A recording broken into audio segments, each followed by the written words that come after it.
আমি শফিকুল আমার সুন্দরী বিবাহিতা খালাতো বোন ১ মাসের জন্য আমাদের বাড়িতে থাকতে এসেছিল।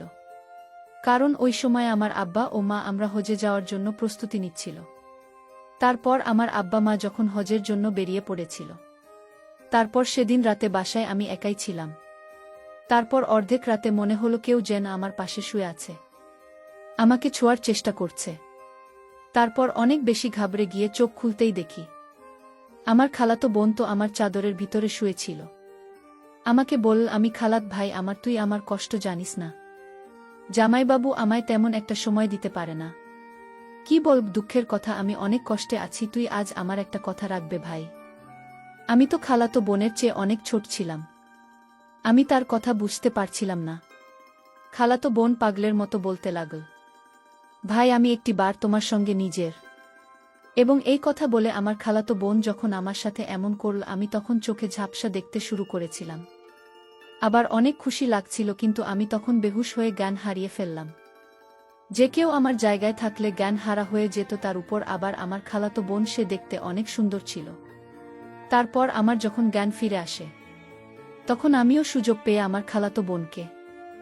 আসলে আমার আব্বা মা যখন আমরা হজে যাওয়ার জন্য প্রস্তুতি নিচ্ছিল, ওই সময় আমি বাড়িতে একা থাকব, এটা ভেবে আমার ছোট খালার বোন ও জামাইবাবুকে আমাদের বাড়িতে ডেকেছিল এবং আমার খালা ও তাদের সঙ্গে এসেছিল।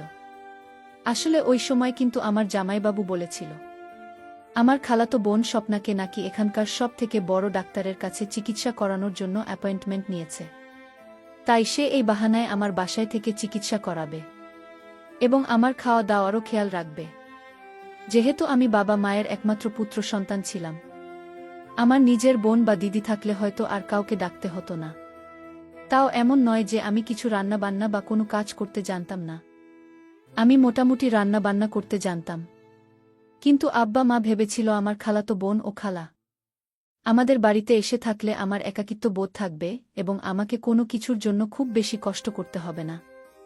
ওই সময় আমার কলেজের 3rd ইয়ারে পড়াশোনা চলছে এবং আমি কিন্তু ভীষণ তরুণ ও পেশিবহুল পুরুষ ছিলাম। আমার শরীর স্বাস্থ্য দেখে কেউ বলতো না যে আমার এতটা কম বয়স, কারণ ছোটবেলা থেকেই আমার শরীরের গ্রোথ অনেক বেশি ছিল এবং আমি দেখতেও ভীষণ সুন্দর ছিলাম। এদিকে আমার আব্বা মায়ের হয়ে যাওয়ার আগের দিন আমার ছোট খালা ও তার মেয়ে সফর এবং জামাইবাবু, তারা 3 জন এসে হাজির হয়েছিল। আমার খালার সঙ্গে তো বছরে একবার হলেও দেখা সাক্ষাৎ হতো, কারণ ছোট খালা তো বছরে একবার হলেও আমাদের বাসায় আসত 24 দিন থাকার জন্য।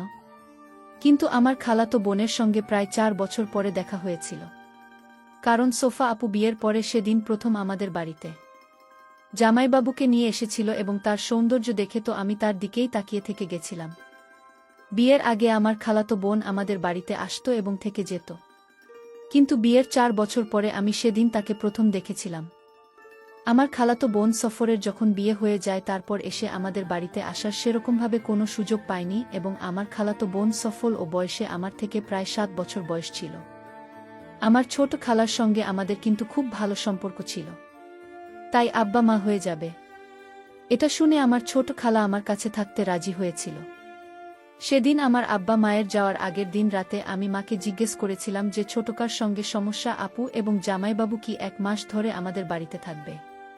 মা তখন হেসে আমাকে বলেছিল যে না না, জামাইবাবু সকলকে আমাদের বাসায় রেখে নিজের বাড়িতেই আবার ফিরে যাবে এবং সফল আপু খালা নাকি আমাদের বাসায় থাকবে। আমি তোমাকে একটা প্রশ্ন করেছিলাম যে স্বপনবাবু নিজের সংসার ছেড়ে আমাদের বাসায় 1 মাস থাকলে জামাইবাবু ও তার শ্বশুরবাড়ির এতে কোনো আপত্তি হবে না? তো মা তখন আমাকে বলেছিল যে আপু অনেক দিনের চিকিৎসার জন্য এখানে এসেছে এবং এই চিকিৎসাতে 1 মাস সময় লাগবে। তারপর আমি আর এই ব্যাপারে বেশি কথা বলেন। পরের দিন সকালবেলা আমার আব্বা মা নিজের যাত্রার জন্য বেরিয়ে পড়েছিল আমার আব্বা মায়ের চলে যাওয়ার পরে।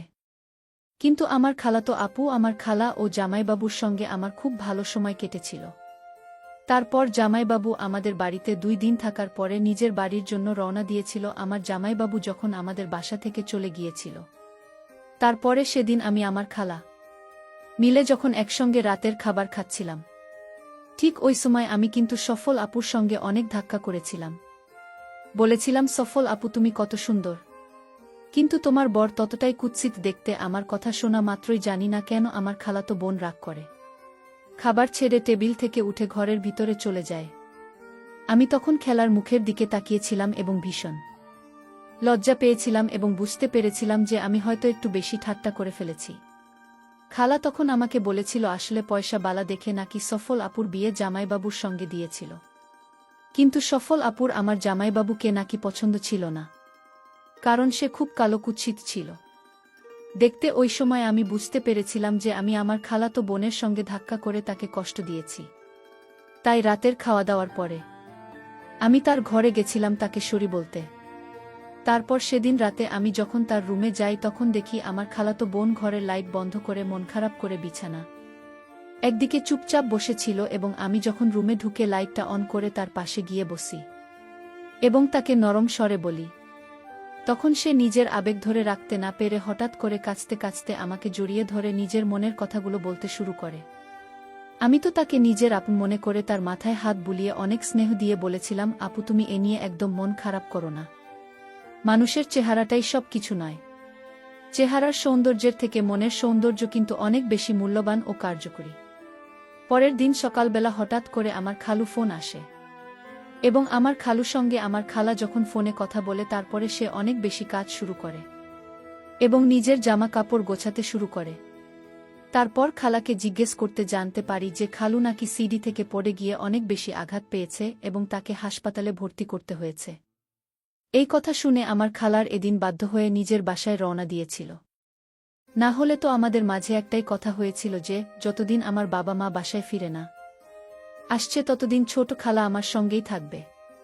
কিন্তু সেদিন বাধ্য হয়ে খালাকে বাড়ি ফিরে যেতে হয়েছিল এবং আমার খালাতো বোন সফল আপু নিজের চিকিৎসার জন্য আমাদের বাড়িতেই ছিল। আমার খালার চলে যাওয়ার পরে আমি আমার খালাতো বোন আমাদের বাসায় একাই ছিলাম, এদিকে আমার আব্বা মায়ের সঙ্গে। কিন্তু ফোনে আমার প্রত্যেক দিন একবার করে হলেও কথা হতো। কিন্তু যখন থেকে আমার খালা বাড়ি চলে গেছিল তারপর থেকে কিন্তু আমার আপুর হাবভাব একেবারে পাল্টে যায়। সে প্রত্যেক দিন নিত্য নতুন জামা কাপড় পরে আমাকে জিজ্ঞেস করত যে তাকে দেখতে কেমন লাগে, এমনকি সে যখন তখন আমাকে অনেক এবং আমি তাকে আপন মনে করে কিছু বলতে পারতাম না। আমি যখন কলেজ থেকে বাড়ি ফিরে আসতাম তখন সে আমার পছন্দের খাবারগুলো তৈরি করে এবং আমাকে অনেক যত্ন সহকারে খেতে দিত। আমি কিন্তু তখনও তার মতিগতি বুঝতে পারিনি। তারপর সেদিন রাত্রিবেলা যখন অনেক বৃষ্টি হচ্ছিল ও বাস পড়েছিল, ওই সময় আমি নিজের ঘরের লাইটটা বন্ধ করে বিছানায় শুয়ে কানে হেডফোন দিয়ে গান শুনছিলাম। কিছুক্ষণ পরে মনে হলো আমার কেউ যেন আমাকে কিছু করার চেষ্টা করছে। তারপর আমি যখন তাড়াতাড়ি কান থেকে হেডফোন খুলে দিয়ে মোবাইলে লাইটটা অন করতেই দেখি আমার খালাতো বোন তো কেঁদে কেটে অস্থির হয়ে পড়েছে। আমি তখন তাড়াতাড়ি ঘরের লাইটটা অন করে আপুর চোখের জল মুছে জিজ্ঞেস করলাম, তুমি এভাবে কাঁদছো কেন? সে তখন আমার পাশে এসে আমাকে বলল, শফিকুল আমি একা ওই ঘরে ঘুমোতে পারছি না, আমার ভীষণ ভয় লাগছে। হয় তুমি এ ঘরে আমার সঙ্গে ঘুমাও, আর না হয় আমাকে ঘরে ঘুমাতে দাও, কারণ আমার ভীষণ ভয় লাগছে। তার কথা শুনে তো আমি তখন বাধ্য হয়ে তাকে আমার বিছানায় ঘুমোতে গিয়েছিলাম এবং আমি নিজের সোফাতে গিয়ে শুয়ে পড়েছিলাম। প্রথমে তো আমি এসব কিছুই বুঝতে পারিনি, কিন্তু ধীরে ধীরে বুঝতে পেরেছিলাম যে আমার খালাতো বোনের দৃষ্টিতে আমার দিকে অনেক বেশি সংকীর্ণ হয়ে যাচ্ছিল। এদিকে সে তো দিন দিন আমার সঙ্গে এমন ব্যবহার করতে শুরু করেছিল যে মনে হচ্ছিল যেন আমি তার নতুন বল। এমনকি সে আমার সাজগোজ করে আসত যাতে আমি তাকে কিছু বলি। আমাকে জিজ্ঞেস করত যে তাকে ওই রকম ছোট ড্রেসে কেমন দেখাচ্ছে। সেদিন আমি না পেরে আমার খালাতো বোনকে বলেছিলাম যে আমার সামনে এসব ড্রেস পরার কি আছে। আমার খালাতো বোন তখন বলেছিল যেহেতু অনেক বেশি গরম পড়েছে তাই নাকি সে গরম থেকে বাঁচার জন্য এই ধরনের ছোট জামা পরছে। এদিকে প্রত্যেক দিন রাত হতেই সে কোনো না কোনো বাহানা আমার বিছানায় ঘুমোতে চলে আসত, এবং সে যখনই আমার বিছানায় ঘুমত সেদিন রাতে আমার সারা রাত ঘুম হতো না। তখন আমার কিন্তু সারা রাত এদিক ওদিক করে কাত, এবং এতদিনে আমি তো এটা বুঝতে পেরেছিলাম যে আমার খালাতো বোন আমার কাছে আসার চেষ্টা করেছিল, কিন্তু সে কেন আমার সঙ্গে এরকম করেছিল আমি সেটা বুঝতে পারিনি। আমার খালাতো বোনের এরকম মতিগতি বুঝতে পেরে আমি কিন্তু নিজেকে তার থেকে গুটিয়ে রাখতে শুরু করেছিলাম। কিন্তু একটা জিনিস লক্ষ্য করেছিলাম, 7-8 দিন হয়ে যাওয়ার পরেও কিন্তু সে একদিনও চিকিৎসার জন্য ডাক্তারের কাছে যায়নি।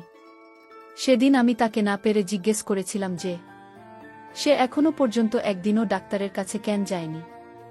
সে তখন আমার চোখে চোখ রেখে একটাই উত্তর দিয়েছিল যে তার নাকি ডাক্তারের নয়, তার নাকি ভালোবাসার প্রয়োজন। তারপর আমার খালাতো বোন অনেক চেষ্টা করেছি আমাকে তার সৌন্দর্যের জালে ফাঁসানো, কিন্তু আমি সবকিছু বুঝতে পেরে নিজেকে তার থেকে গুছিয়ে রেখেছিলাম। কিন্তু সেদিন আমার খালাতো বোন সব সীমা অতিক্রম করে দিয়েছিল। যখন সে দেখে যে তার কোনো রকম চাল কাজ করেনি, তখন সেদিন দুপুরে আমি যখন নিজের ঘরে ছিলাম তখন সে নিজের বাথরুম থেকে অনেক জোরে জোরে চিৎকার করে বলছিল, শফিকুল, আমাকে তাড়াতাড়ি বাঁচাও, এখানে শর্ট সার্কিট হয়ে গেছে। তার চিৎকারের আওয়াজ শুনে আমি যখন ভয় পেয়ে তাড়াতাড়ি ঘরের ভিতরে ঢুকে তার দিকে তাকাই, তখন তার দিকে তাকাতেই আমার চোখ দুইটা কপালে উঠে গেল। কারণ সে বাথরুমের ভিতরে এমন অবস্থা ছিল যে তাকে ওই অবস্থায় আমার দেখা ঠিক হয়নি। তুমি এসব কি করছো? কেন তুমি আমার সঙ্গে এরকম করছো? এরকম অবস্থায় তোমার আমার সামনে আসতে একবারও লজ্জা করে না? আর এখানে তো কোনো শর্ট সার্কিট হয়নি, তাহলে তুমি কেন মিথ্যে কথা বললে? তার মানে তুমি এটাই চাইছিলে তো যাতে আমি তোমাকে এই অবস্থায় দেখি, এবং তুমি যেটা চাইছো তোমার মনোকামনা যাতে পূরণ করি। যখন থেকে খালা আমার বাড়ি থেকে গেছে তারপর থেকে তুমি আমার সঙ্গে বাজে ব্যবহার শুরু করেছে। তুমি আমার থেকে কি চাইছো? তারপর আমার খালাতো বোন যে অবস্থায় ছিল সেই অবস্থাতে বলো, শুধু একবার তোমারে চাই, দয়া করে আমার পূরণ করো। আমি তখন আমার খালাতো বোনকে হুমকি দিয়ে বললাম, তুমি এখান থেকে চলে যাও, না হলে আমি কিন্তু এসব কথা আমার বাবা মাকে ফোন করে বলে দেব। আমি কিন্তু এতদিন চুপ করেছিলাম, তার মানে এই নয় যে আমি তোমার এই অসভ্যতা দেখে এখনো চুপচাপ থাকব।